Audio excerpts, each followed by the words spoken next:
Did you know that honey is more than just a sweet treat?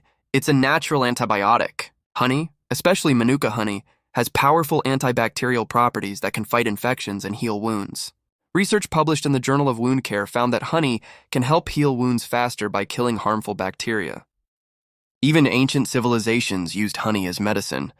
Egyptians applied it to wounds over 3,000 years ago. Studies show that honey creates a protective barrier and speeds up healing, nature's own antibiotic.